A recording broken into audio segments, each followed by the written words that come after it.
সুপ্রিয় দর্শক, স্বাগত এই সময়। আমি ফখরুল আলম কাঞ্চন আপনাদের সঙ্গে আছি। আমরা এই অনুষ্ঠানে সমসাময়িক রাজনৈতিক ও অন্যান্য গুরুত্বপূর্ণ বিষয় নিয়ে আলোচনা করি। আজ আলোচনা করব বিএনপির 7 এমপির পদত্যাগ এবং রাজনৈতিক অন্যান্য বিষয় নিয়ে। আলোচনার জন্য আমরা 3 জন অতিথিকে আমন্ত্রণ জানিয়েছি। আমাদের সঙ্গে আলোচনা করতে স্টুডিওতে উপস্থিত আছেন বিএনপির সহ সাংগঠনিক সম্পাদক খন্দকার মাসুকুর রহমান মাসুক, আছেন আওয়ামী লীগের শিক্ষা ও মানব সম্পদ বিষয়ক উপকমিটির সদস্য মাহমুদ সালাউদ্দিন চৌধুরী, আরও উপস্থিত আছেন বাংলাদেশ ছাত্র ইউনিয়নের সাবেক সভাপতি শরীফুজ্জামান শরীফ। স্বাগত আপনাদের 3 জনকে। খন্দকার মাসুক, আপনাকে দিয়ে শুরু করতে চাই। আমি শুরুতে বলছিলাম বিএনপির এমপির পদত্যাগের কথা, ওই প্রসঙ্গে আমরা আসি। তার আগে একটু পিছনে যাই এবং আপনার কাছ থেকে জানতে চাই, অনেক অনিশ্চয়তা ও সংশয়ের পর ঢাকায় বিএনপির বিভাগীয় গণসমাবেশ শান্তিপূর্ণভাবে শেষ হয়েছে। আওয়ামী লীগ বলছে গোলাপবাগে সমাবেশ করে বিএনপির অর্ধেক পরাজয় হয়েছে। আপনারা তো অনড় ছিলেন পল্টনে জনসভা করা নিয়ে, কিন্তু আমরা দেখলাম শেষ পর্যন্ত আপনারা নেগোসিয়েশন করলেন এবং গোলাপবাগে গেলেন। শুনতে চাই আপনার কাছ থেকে খন্দকার মাসুক। ধন্যবাদ আপনাকে, সম্মানিত 2 জন আলোচককে। আপনি যথার্থই বলেছেন, ম্যাক্সিমাম মিডিয়ায় এটাকে মহাসমাবেশ বলেছে। একমাত্র আপনি বললেন এটা ঢাকা বিভাগীয় সমাবেশ। না, আপনারা তো তাই বলেছেন। সঠিক বলেছেন আপনি, আমি বললাম সঠিক বলেছেন। আপনারা জানেন অথবা জেনে থাকবেন, অক্টোবর মাসে আগে আমরা নিত্য প্রয়োজনীয় দ্রব্য সামগ্রীর মূল্যের বৃদ্ধির প্রতিবাদ, বিদ্যুৎ, গ্যাস, তেলের মূল্যের বিরুদ্ধে প্রতিবাদ এবং আমাদের এই দাবি বাস্তবায়ন করতে গিয়ে ইতিমধ্যে যারা আমাদের মাঝ থেকে হারিয়ে গিয়েছে, শাহাদাত বরণ করেছে, তাদের প্রতিবাদে দেশনেত্রী বেগম খালেদার মুক্তির দাবিতে প্রতি জেলায় জেলায় আমাদের সমাবেশ হয়েছে। সেই সমাবেশে সর্বপ্রথম ভোলায় আমাদের গুলি করে আমাদের হত্যা করা হয়েছে বা নিহত হয়েছে। এই 5-7 জন আমাদের তাজা প্রাণ কর্মী নেতা, যারা মার কোল খালি সন্তান হারা করেছে, স্ত্রীকে স্বামী হারা করেছে, সন্তানদেরকে এতিম করেছে, এর প্রতিবাদে আমরা বিভাগীয় শহরে সমাবেশ দিয়েছি। আপনি লক্ষ্য করবেন, সর্বপ্রথম অক্টোবর মাসে আমাদের চিটাগাং বিভাগীয় সমাবেশ শুরু। না খন্দকার মাসুক, এটা আমরা জানি। আমরা জানেন, এটা আমাকে আমাকে বলতে এই কারণে না, আমি সরাসরি একটি বিভাগের দায়িত্বে ছিলাম। হ্যাঁ, সাংগঠনিক বিভাগ আমাদের 10টি, এর মধ্যে ফরিদপুর সরাসরি দায়িত্বে। আমি সেই বিভাগের এই সমাবেশকে বাস্তবায়ন করার জন্য আমি একেবারে ওতপ্রোতভাবে জড়িত। আমার দায়িত্ব ঠিক আছে, কিন্তু আমি বলি সর্বশেষ সমাবেশ সেই সমাবেশগুলো প্রতিদিনের সমাবেশের পূর্বে লঞ্চ, স্টিমার, গাড়ি, 3 হুইলার সকল কিছু সরকার বন্ধ করেছে। তারপরও আমরা সকল বাধা বিপত্তি উপেক্ষা করে গণতান্ত্রিক আমি মানুষ এই সরকারের আমলে সাধারণ খেটে খাওয়া মানুষের নাবিশ্বাস উঠে গিয়েছে। এই দুর্নীতিবাজ, ব্যাংক লুটপাটকারী, গুম খুন হত্যাকে বিনা ভোটের এই সরকারের বিরুদ্ধে মানুষ ফুলে ফেপে উঠেছে। আমরা সমাবেশগুলো শান্তিপূর্ণভাবে করেছি। আপনি বলেন, ঢাকার সমাবেশে পূর্বের কথা, একটি সমাবেশে আমি একটি চ্যানেলে বলেছিলাম, আমাদের সমাবেশ একটি ঢিল বিএনপির পক্ষ থেকে কোনো আওয়ামী লীগের বাড়ি পড়েছে, পড়ে নাই। সরকারি সম্পত্তি উপরে ঢিল পড়েছে, পড়ে নাই। আমাদের সমাবেশগুলো শেষ হওয়ার পর আমাদের লোকজন মিছিল করে গিয়েছে, কখনো আওয়ামী লীগের বাড়ির সামনে দিয়ে, প্রতিষ্ঠানের সামনে দিয়ে, কোনো আমাদের পক্ষ থেকে কোথাও একটি ঢিল পড়েছে, পড়েনি, শান্তিপূর্ণভাবে সমাবেশ। আমি মনে করি এটি নিশ্চয়ই শান্তিপূর্ণভাবে সমাবেশ শেষ হয়েছে। সর্বশেষ আমাদের ঢাকা বিভাগের সমাবেশ, আমি আসি আবার আপনার কাছে। আমি বলি ঢাকা বিভাগের সমাবেশ, সেই সমাবেশ আমরা কোথাও আমাদেরকে সমাবেশ করার স্থান না, এই আলোচনায় আমি থাকতে চাই না। আপনার কাছে আমি প্রথমেই জানতে চেয়েছি যে পল্টনে জনসভা আপনাকে সরোয়ার্দী উদ্যান দেওয়া হলো, আপনারা রাজি হলেন না। এই আলোচনা আসবো, আবার একটু শুনে আসি আমি একটু মাহমুদ সালাউদ্দিন চৌধুরী, যেটি আপনার নেতা বলেছেন ওবায়দুল কাদের, যে গোলাপবাগে সমাবেশ করে বিএনপির অর্ধেক পরাজয় হয়েছে, বাকি অর্ধেকটা আসলে জয়ী কোন অর্ধেক আর পরাজয়ী কোন অর্ধেক? হ্যাঁ, ধন্যবাদ আপনাকে। আর আমার দুই সহ আলোচক আছেন, আমি শুভেচ্ছা জানিয়ে শুরু করতে চাই। বিজয়ের মাসে আমি বিজয়ের শুভেচ্ছা দিয়ে শুরু করতে চাই।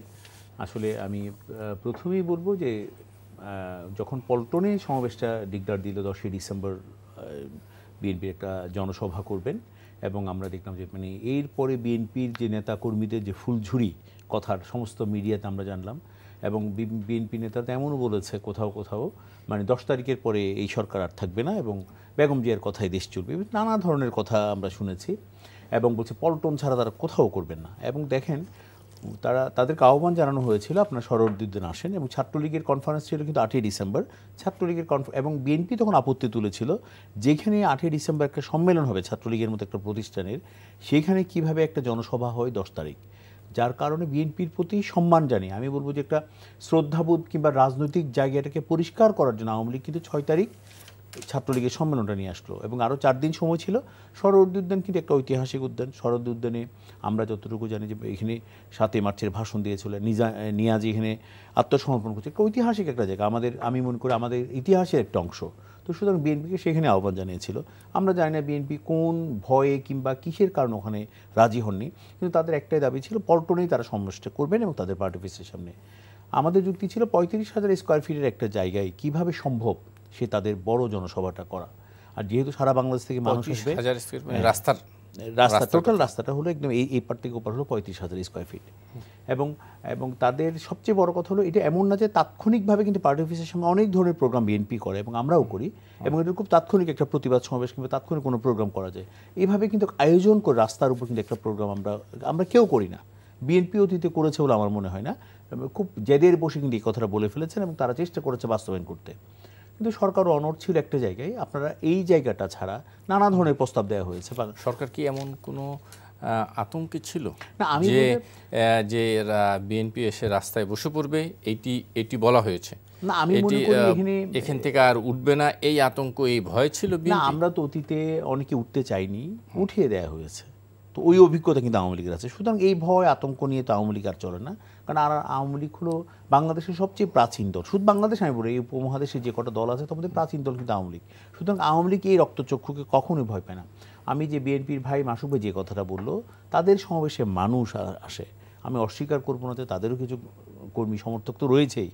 পাশাপাশি আমি বলবো চট্টগ্রামে যে মানুষগুলো মাননীয় প্রধানমন্ত্রী আওয়ামী লীগ সভানেত্রীর প্রোগ্রামে গিয়েছিল, যে আমি চট্টগ্রামের সন্তান, আমি খুব কাছ থেকে দেখেছি। এই সমাবেশে যারা এসেছে তারা কে? তারাও তো মানুষ। কোথাও না কোথাও আওয়ামী লীগের বিশাল জনসমর্থন আছে। একটা দল কিন্তু এভাবে কখনোই টিকে থাকতে পারে না যদি না থাকতো। এবং আজকে দেখেন টানা 14টা বছর আওয়ামী লীগ ক্ষমতায় আছে, এবং আরেক বছর পরে কিন্তু আওয়ামী লীগ তার পূর্ণ মেয়াদ নিশ্চয়ই পূরণ করবে। আমি আবার আসি, একটু শুনে আসি।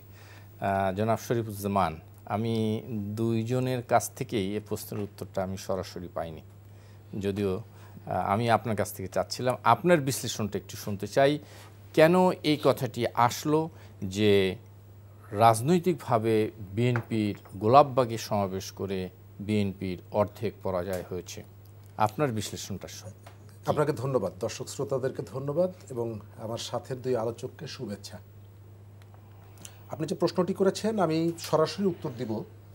একটা রাজনৈতিক দলের এখানে আমি পরাজয়ের কিছু দেখি না, বরং আমি মনে করি যে সরকার যে অতিরিক্ত অস্থিরতা প্রদর্শন করেছে, এর ভেতর থেকেই সরকারের কতগুলো আচরণ বা তাদের কতগুলো স্টেপ, এই স্টেপগুলো বরং সরকারের অস্থিরতাই মানুষের কাছে নিয়ে গেছে। সভা সমাবেশ করা আমাদের সংবিধানের অধিকারের মধ্যে পড়ে।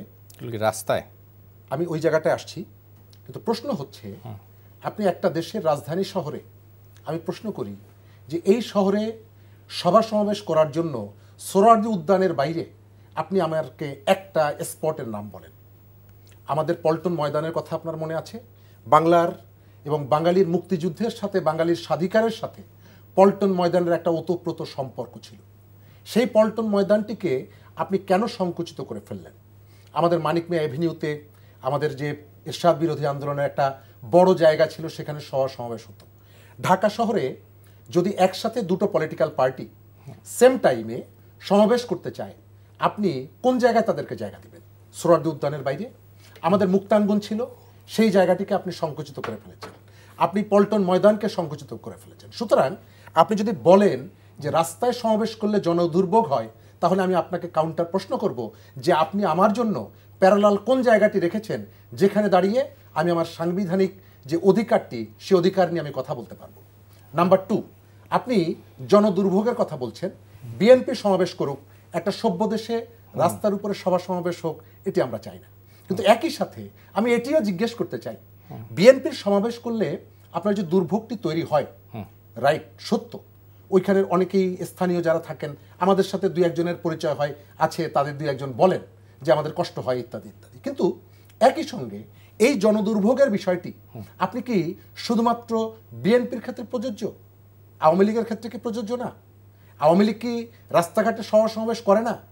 অথবা তারা, আপনি, আপনার খেয়াল আছে এরকম কি আওয়ামী লীগ কি এরকম অতি সম্প্রতি কি এরকম বিভাগীয় আপনি এই বড় সমাবেশ করেছে? আপনি এক মাস আগে, হয়তো তাৎক্ষণিকভাবে আমি ওই জায়গাটায় আসছি, এক মাস আগে আপনার খেয়াল আছে সোহরাওয়ার্দী উদ্যানের সামনে, ইঞ্জিনিয়ার্স ইনস্টিটিউটের সামনে মঞ্চ করে পুরো শাহবাগ থেকে রমনা পার্ক পর্যন্ত সড়ক বন্ধ করে তারা সমাবেশ করেছে। এর আগে ঢাকা শহরে সমাবেশ করে যন্ত্রণার মাত্রাটা এমন জায়গায় চলে গেছে, ঢাকা দক্ষিণের আওয়ামী লীগের সভাপতি সাধারণ সম্পাদক তারা মিডিয়ার কাছে সরি বলেছেন। আজকে আমি বলতে চাই, বিএনপির এই যে জনদুর্ভোগের কথা যেটি বলা হলো, আমরা ধরে নিলাম এবং আমরা আশা করব আগামী দিনে আওয়ামী লীগ যত কর্মসূচি দেবে, মানুষের ওই যে কথাটি সে বিএনপিকে বলে তার জায়গাটি দেয়নি, এটি সে মনে রাখবে।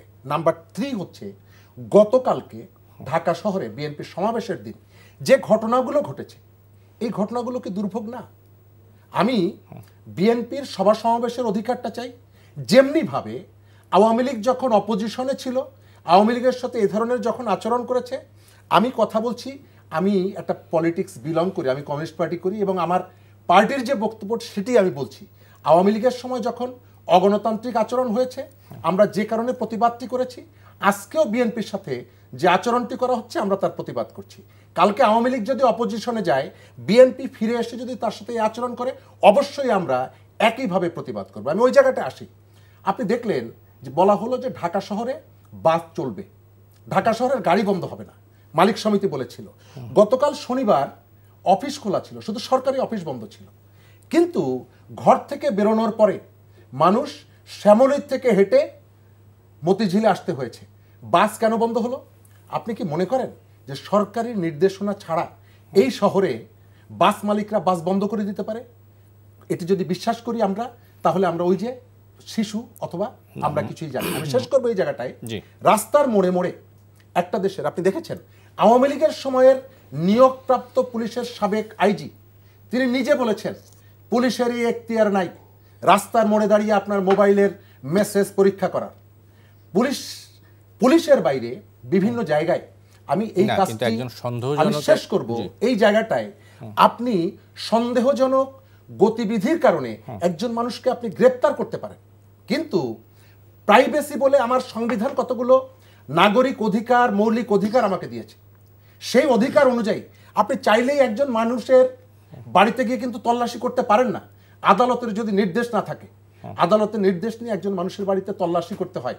আপনি আমার পার্সোনাল যে নিরাপত্তা, গোপনীয়তা, সেটি আপনি ওই অধিকারের বলে ভঙ্গ করতে পারেন না।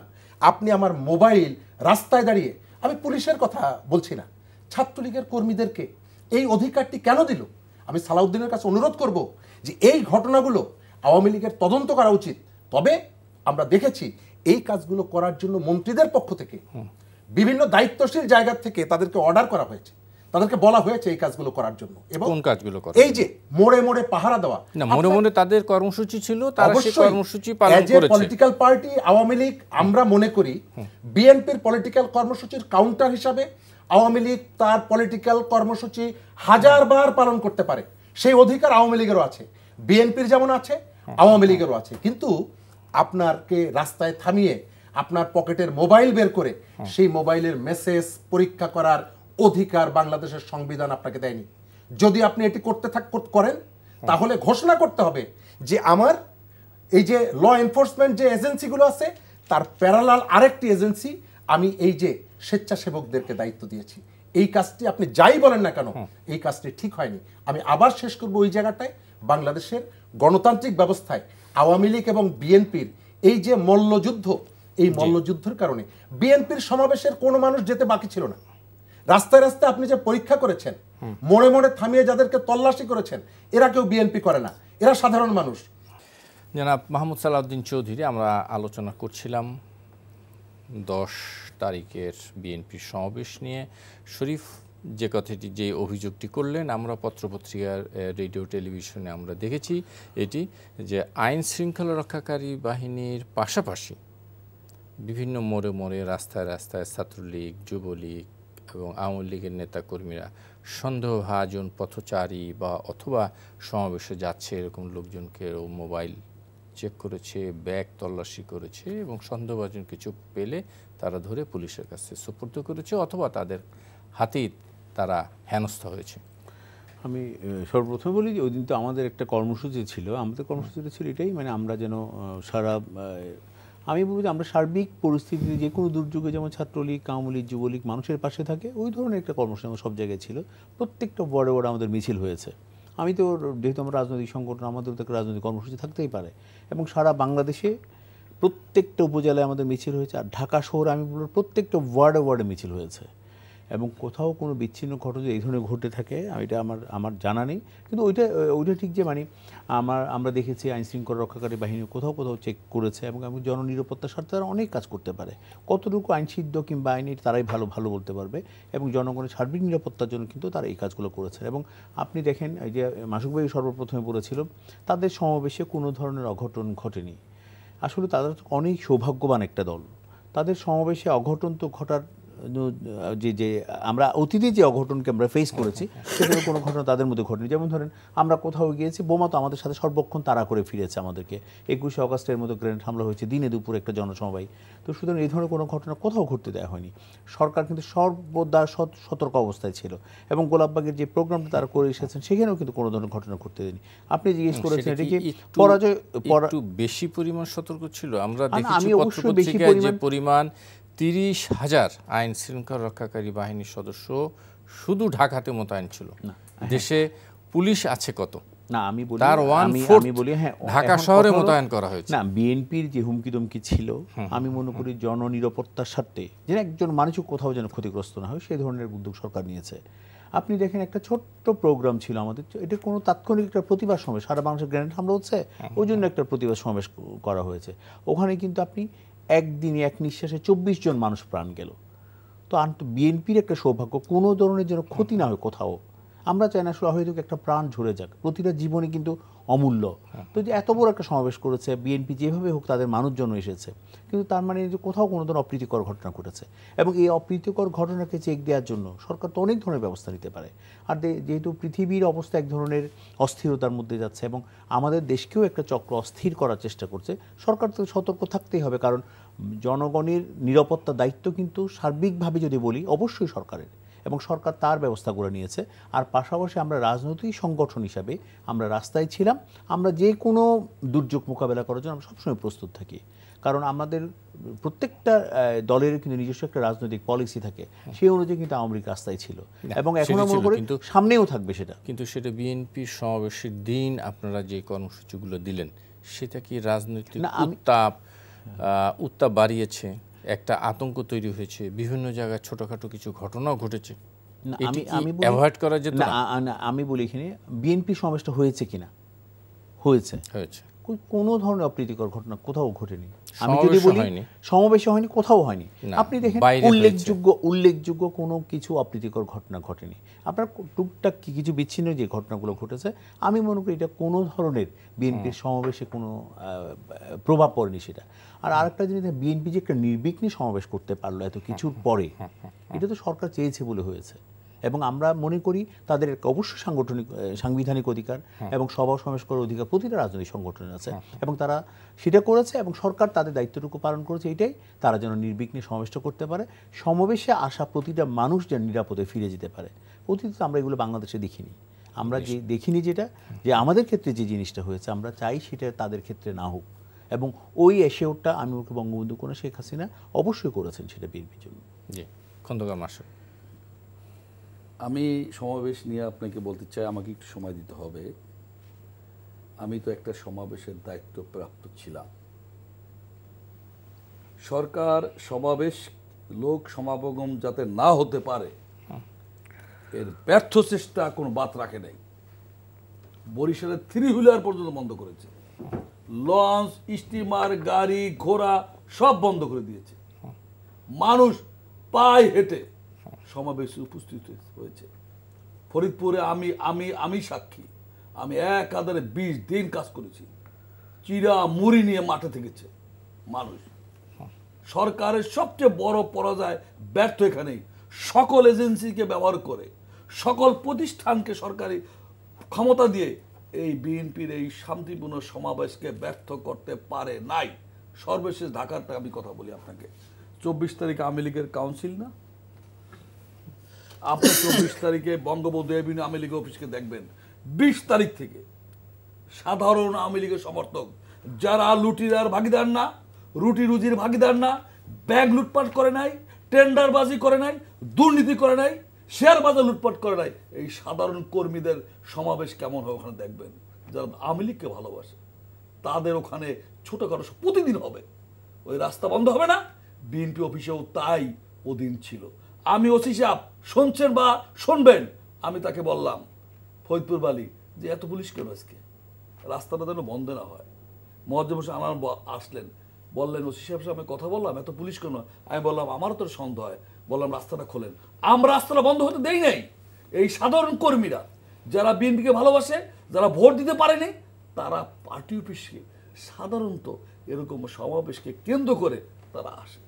সেদিন কিভাবে নির্মম, আমি পার্টি অফিস ছিলাম, নির্মম নিষ্ঠুরভাবে পাকিস্তান হানাদার বাহিনীকে সেদিন তারা পার্টি অফিসকে ভাঙচুর করেছে, গ্রেপ্তার করেছে। আমাদের বেগম খালেদা জিয়া কারারুদ্ধ, তার একদিন চেয়ারম্যান 1000 কিলোমিটার দূরে আমাদের পার্টির এখন দায়িত্বে ফখরুল আলমগীর, তার মতো একটা পরিচ্ছন্ন ব্যক্তিকে রাত 3টায় গ্রেপ্তার করেছেন।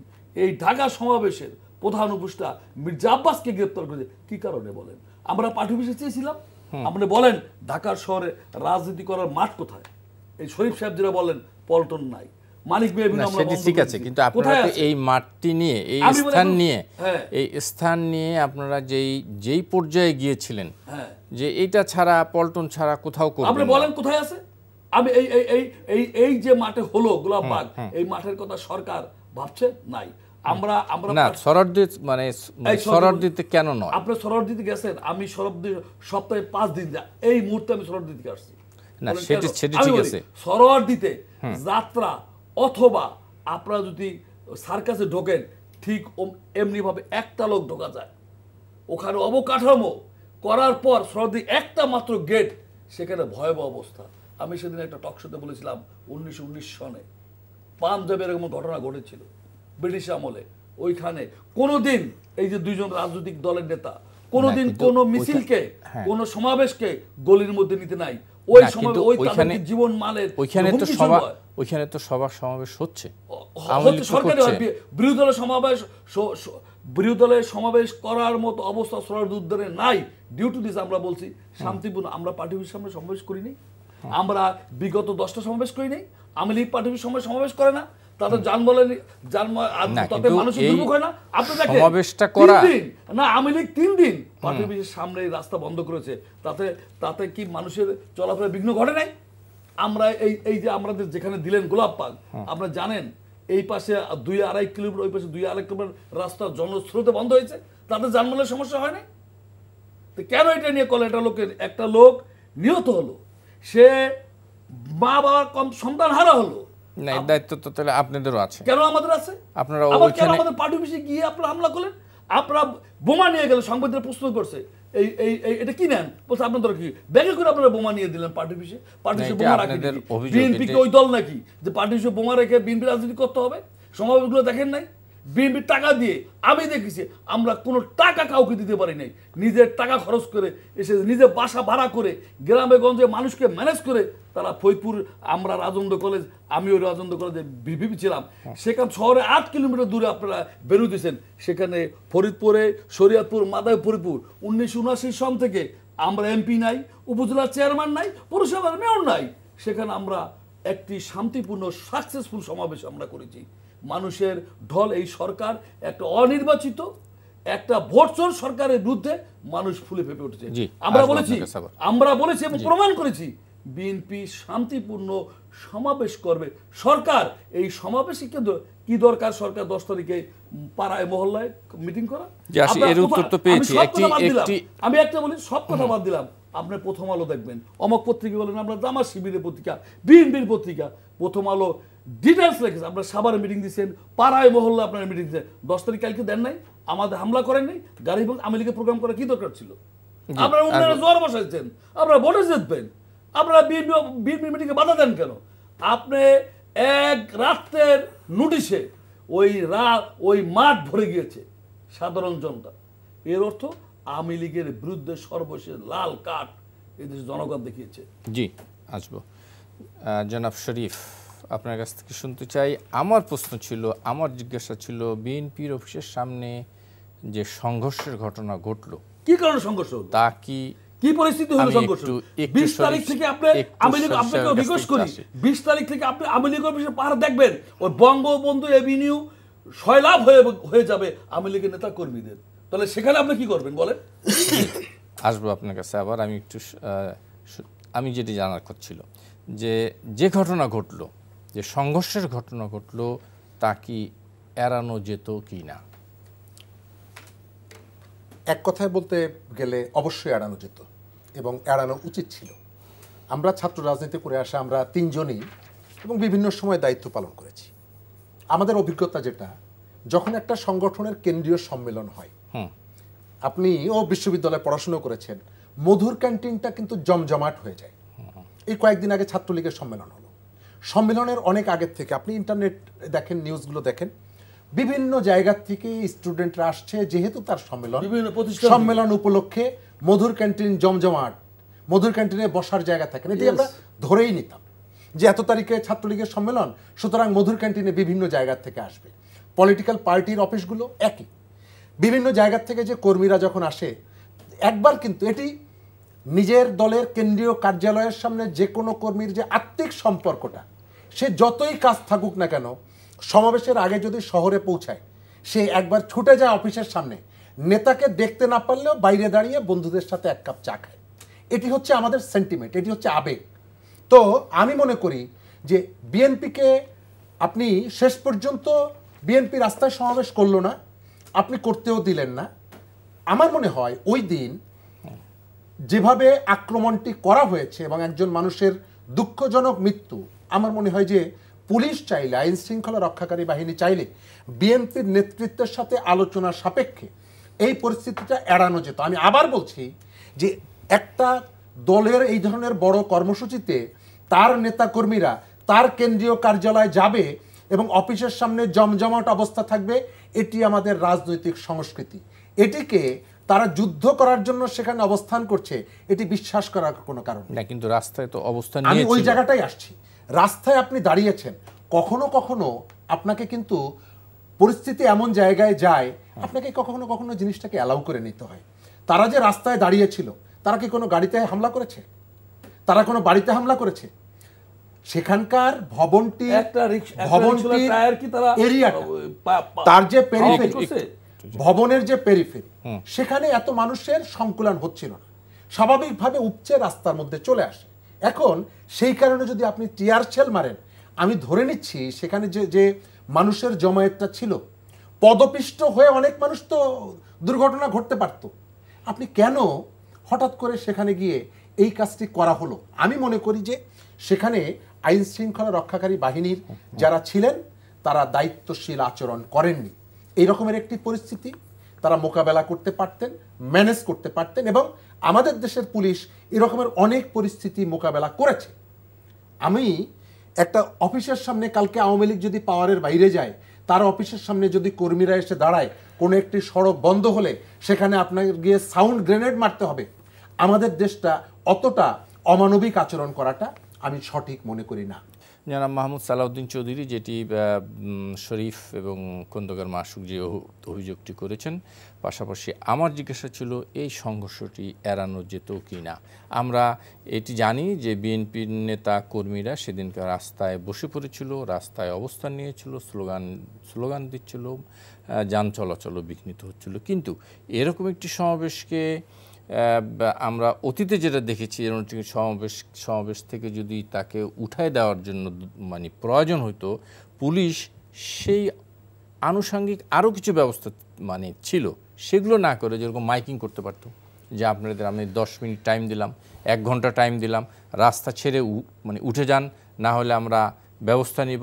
এরকম আরও পর্যায় আছে, সেই পর্যায়গুলো ব্যবহার করার পর পুলিশ অ্যাকশনে যেতে পারতো। সেটি কেন হলো না শুনতে চাই আপনি। আমি বলি বিএনপি কিন্তু এই পার্টি অফিসের সামনে ছোটোখাটো সবসময় তাদের সমাবেশ করেই থাকে।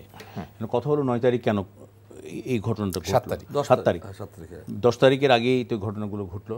আপনি দেখেন চিরামুড়ির আড়ালে যদি আমি অস্ত্র মজুত করি, চিরামুড়ির আড়ালে যদি 10 দিনের খাবার মজুত করে ফেলি এবং একটা ভয়ঙ্কর অবস্থা তৈরি করে করা, এই জনগণকে আতঙ্কগ্রস্ত করা। আর আরেকটা জিনিস দেখেন, ঘনবসতিপূর্ণ এলাকা হলো পল্টন, ঘনবসতি কথা বলি, ঘনবসতিপূর্ণ এলাকা হলো পল্টন। কোন শুনেন 21 আগস্টের গ্রেনেড হামলায় প্রোগ্রাম করতে পেরেছেন, 21 আপনি করেছেন, আইন আদালত তো আজকে প্রমাণ করেছে, লুটেরাদের দল, লুটেরাদের দল শুনেন রাজার কার্ডের দিয়ে দল গঠন করেন, লুটেরাদেরকে নিয়ে দল গঠন করেন, রিং খেলাতে সৃষ্টি করেন, এগুলো বিএনপি দিয়ে সম্ভব। এই দেশকে সংবিধানকে তছনছ করেছেন, একদিকে আর্মির পোশাক পরেছেন, আরেকদিকে শপথ নিয়েছেন, সমস্ত কিছু তছনছ করেছেন। এই দেশের আইন আদালতকে বৃদ্ধাঙ্গুলি দেখিয়েছে বিএনপি।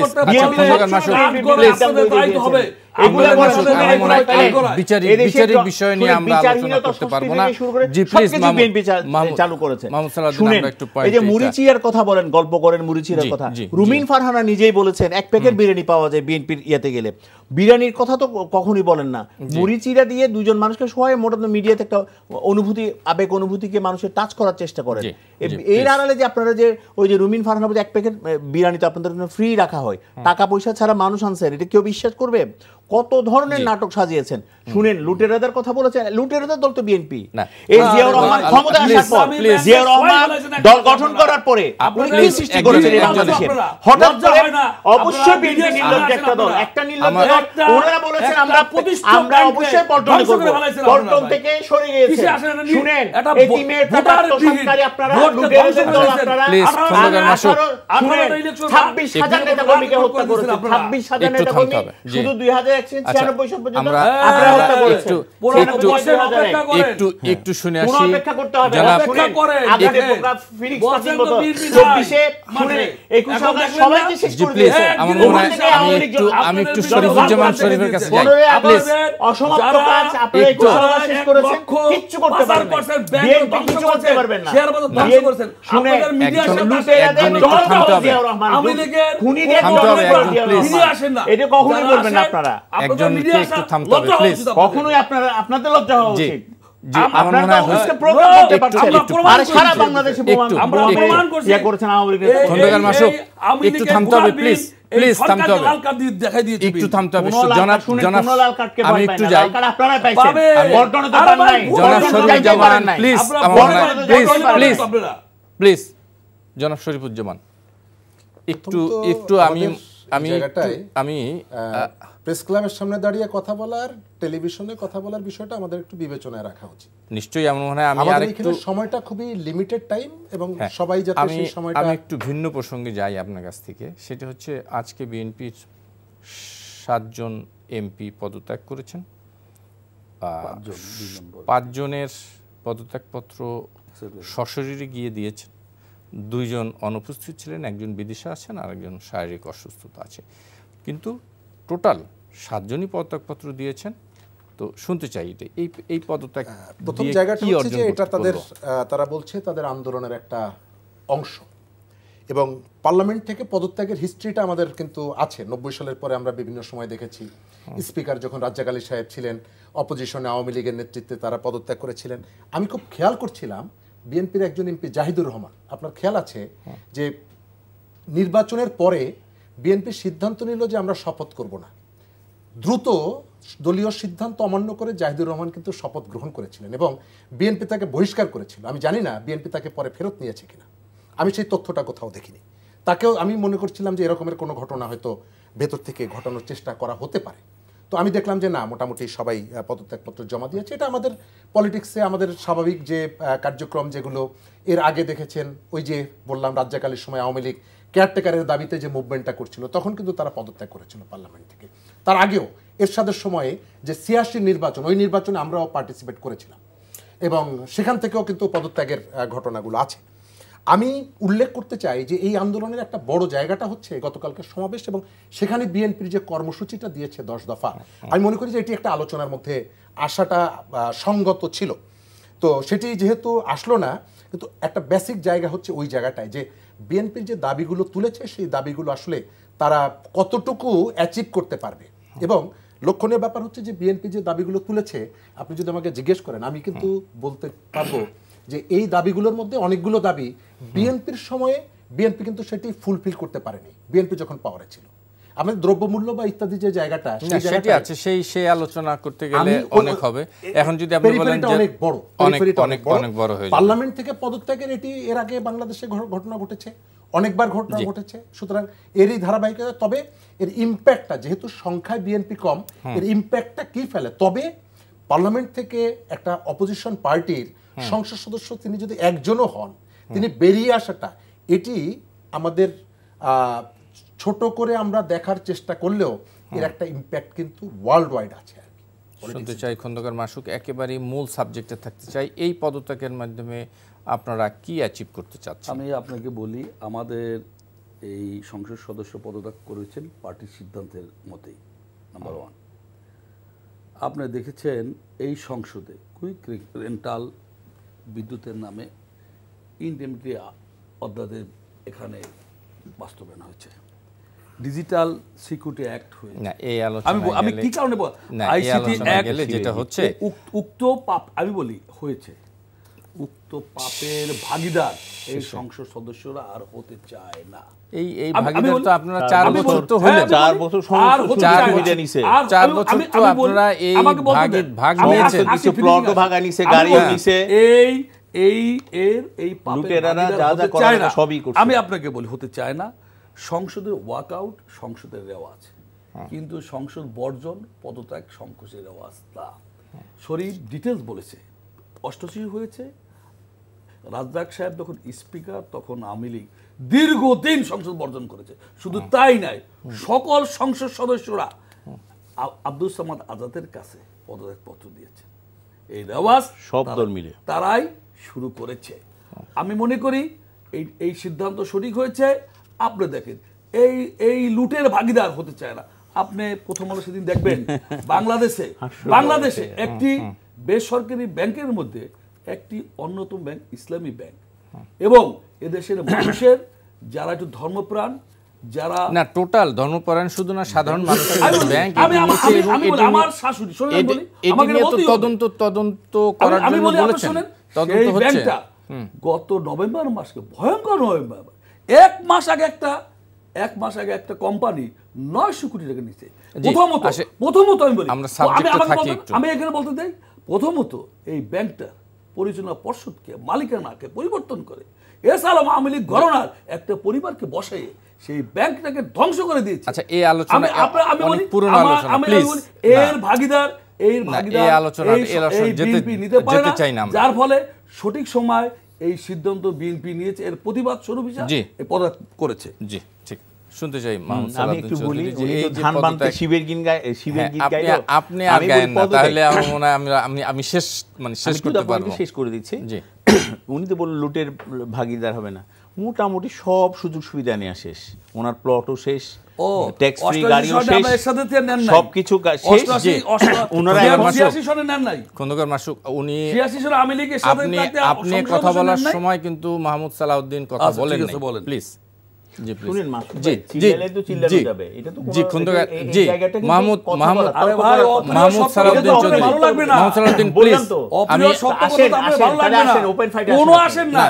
আপনারা নির্বাচনে আসেন, ভোটে আসেন নাই না, প্লিজ আপনি। জি মাহমুদ, আমি বলি ওনারা সমস্ত সুযোগ সুবিধা নিয়ে শেষ, এখন লন্ডন থেকে ফোন আসছে ওনাদেরকে পদত্যাগ করতে হবে, কারণ লন্ডনে তো আবার ব্যবসা বাণিজ্যের ধরনই তো আলাদা, এক একটা আসনে 7 জনকে নমিনেশন দেবে, ওনাদের নতুন ব্যবসা শুরু হবে আবারও, ওই তারাই আবার স্লোগান দিবে হামলা কেন পল্টনে টাকা গেছে লন্ডনে, তারাই আবার স্লোগান দিবে হামলা কেন গুলশানে টাকা যাবে লন্ডনে। তো এই জন্য ব্যবসা বাণিজ্যের সাথে বিএনপি সবসময় জড়িত। কারা লুটেরা তো জনগণ জানে, এই লুটেরাদেরকে ভালো জবাব দেওয়া হয়েছে 2008 সনে, 14 সনে, 18 সনে, এখনও রাস্তা রাস্তায় ঘুরতেছে, এবং আমি মনে করি দয়া দাক্ষিণ্যে তারা বেঁচে আছে। আর আওয়ামী লীগ হলো ফিনিক্স পাখির মতো, যেখানে হত্যা করা হয়েছে ওখানে কিন্তু আওয়ামী লীগ নতুনভাবে জন্মগ্রহণ করেছে। 21 অগাস্ট শেষ করে দেওয়ার সর্বশেষ চেষ্টা করা হয়েছে, ওখান থেকে আওয়ামী লীগ জেগে উঠেছে। আওয়ামী লীগ কখনোই মাঠকে ভয় পায় না, মাঠের রাজনীতি থেকে আওয়ামী লীগ উঠে আসে একটা দল। দিনের ভোট রাত্রে প্লিজ খন্দকার মাসুক। জি মাহমুদ, আমি একটু আবারও বলতেছি আপনাকে, এই ইয়াগুলো একটা ডকুমেন্ট, এটা কিন্তু আমাদের সন্তান, আমাদের পরবর্তী প্রজন্ম, আমাদের দিদি সবাই দেখছে, সুতরাং এমন আচরণ করা উচিত যেন মানুষ আমাদের কন্তকে রাজনীতিবিদদেরকে মানুষ সম্মানটা করে। তো যার কারণে আমি বলছি তারা লন্ডনের কলটা পেয়েছে, তারা পদত্যাগ করেছে, তাদের একটা কর্মসূচির অংশ তাদের মতে। তো সুতরাং এই অংশ খুব বেশি ফলপ্রসূ হবে বলে আমার মনে হয় এই জন্যই, কারণ বিএনপি কিন্তু জাতীয় সংসদে কিন্তু প্রধান বিরোধী দলের কিন্তু প্রতিনিধিত্ব করছে না, এবং তৃতীয় একটা দল হিসেবে প্রতিনিধিত্ব করছে। আমরা কেন চাপ, মাননীয় প্রধানমন্ত্রী বলে দিয়েছেন অলরেডি, তো স্পিকার তো কোনো ধরনের তৈরি করে, তারা সশরীরে উপস্থিত হয়েছে, 5 জনেরটা গৃহীত হয়ে গেছে, আর 2 জনেরটা সশরীরে উপস্থিত হবে, কিন্তু যাচাই বাছাই করে। হ্যাঁ, আইনটা তাই যে যদি সশরীরে কেউ দেয় সেটা গৃহীত হবে, এখানে কোনো ধরনের কোনো কিছু করার সুযোগ নেই। এবং আমার কাছে যেটা মনে হয়, সংবিধান অনুযায়ী এই সমস্ত খালি শূন্য আসনে যা যা করা দরকার তাই করবে, এখানে কোনো ইম্প্যাক্ট পড়বে বলে আমার মনে হয় না। আর আরেকটা জিনিস, মানুষ আমি বলি বিএনপি কিন্তু পাওয়ার নিয়ে এক ধরনের পলিটিক্স করার চেষ্টা করেছে, মানুষ কিন্তু ওই ধরনের কোনো ক্রাইসিসে নেই, বিএনপির ডাকে সাড়া দিয়ে একদম আজকেই শত শত শহীদ হয়ে যাবে, ওই ধরনের দল কিন্তু বিএনপি না, একটা লুটেরাদের দল, একটা আদর্শিক চেতনাহীন একটা দল, যে দলের কোনো ধরনের আদর্শ নেই। একদিন আর্মি উর্দি পরে উনি শপথ করেছেন আমি ফিরে যাব, তিনি বিসমিল্লাহ বলে দেশ দখল করেছেন, সেই দখল এখনো রয়ে গেছেন। আর বিএনপি আরেকটা কথা বলি, বিএনপি যে অবরোধের ঘোষণা দিয়েছেন 2014 সনে, সে অবরোধ কিন্তু এখন উইথড্র করা হয়নি, তাদের কর্মসূচি কিন্তু এখনো চলছে। বেগম জিয়া বলেছিলেন, শপথ নিয়েছিলেন, আমি শেখ হাসিনার পদত্যাগ ব্যতীত ঘরে ফিরে যাবেন না, কিন্তু নেত্রী কিন্তু পদত্যাগ করেননি, কিন্তু উনি ঘরে ফিরে গিয়েছেন। জি, জনাব শরীফুজ্জামান, একেবারেই সংক্ষেপে একটু শুনতে চাই। ইতিমধ্যে কিন্তু আমরা যখন এই অনুষ্ঠান করছি তখন 6 আসন শূন্য ঘোষণা করেছে এবং 90 দিনের মধ্যে নির্বাচনের ঘোষণা দিয়েছে। 6 আসন, নট 5 আসন। জি, এর আমি তো শুরুতেই বললাম একেবারে 30 সেকেন্ড ছোট জায়গাটা, জি, ইমপ্যাক্টের জায়গাটা, ইমপ্যাক্ট আছে। মানে দীর্ঘদিনের বিএনপি তো একটা বড় রাজনৈতিক দল, দীর্ঘদিন ক্ষমতায়, তাদের যে পার্লামেন্ট থেকে তারা বেরিয়ে এসেছে, এটি সরকারের জায়গা থেকে হয়তো নিজেকে সাহস দেওয়ার জন্য, বা যেহেতু এর একটা ইমপ্যাক্ট তার প্রতিপক্ষ, সে কারণে সরকার কতগুলো কথা বলবে, কিন্তু আমি মনে করি ইমপ্যাক্ট আছে। এর ভেতর থেকে আসলে পার্লামেন্টটা সত্য কথা বাংলাদেশের মানুষের সেন্টিমেন্টকে ধারণ করেনি, না করছে না। এবং পার্লামেন্ট তো আসলে যে প্রতিনিধিত্বশীল যে ফোরামটি হওয়ার কথা, যে ফোরামটি জাতিকে নেতৃত্ব দেবে, এর নির্বাচন প্রক্রিয়া স্টার্টিংটাই নিয়েই তো বিতর্ক রয়েছে। সুতরাং সেখান থেকে কে থাকলো না, কে চলে গেল, এটি বাংলাদেশের ভবিষ্যৎ রাজনীতির জন্য খুব একটা মাথা ব্যথার কারণ হবে বলে আমি মনে করি না।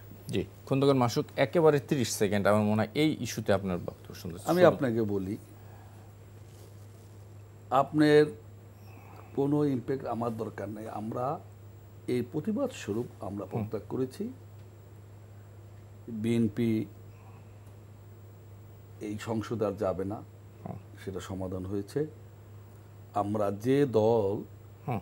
দিনের ভোট রাত্রে নেয় জি, একটু- তাদের একটু- কাছে তো জি। অন্য কোনো সমস্যাই না, পদত্যাগ করলেও কিছু আসা যায় না, না করলেও জি, আসা যায় না। ধন্যবাদ, বাট ধন্যবাদ, ভবিষ্যৎ প্রমাণ করবে জি কোনটা সঠিক ছিল কোনটা বেঠিক ছিল। মাহমুদ সালাউদ্দিন চৌধুরী আমি 10 সেকেন্ড 14 সনে কিন্তু বিএনপি সংসদেই ছিল না, হ্যাঁ তো 5 বছর কিন্তু আওয়ামী লীগ চালিয়ে নিয়েছে দেশটা, এবং দেশকে একটা স্থিতিশীল পর্যায়ে নিয়ে এসেছে, দেশকে একটা উন্নতি, যে মানুষ যেগুলো যে জিনিসগুলো সেগুলো কিন্তু মানুষকে দেওয়ার চেষ্টা করেছে।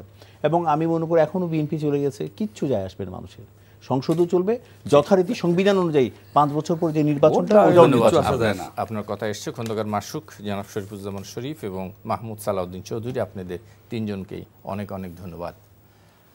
দর্শক আপনাদেরকে ধন্যবাদ যারা এতক্ষণ আমাদের সঙ্গে ছিলেন। আমাকে আগামী অনুষ্ঠানে আবার দেখা হবে। শুভরাত্রি।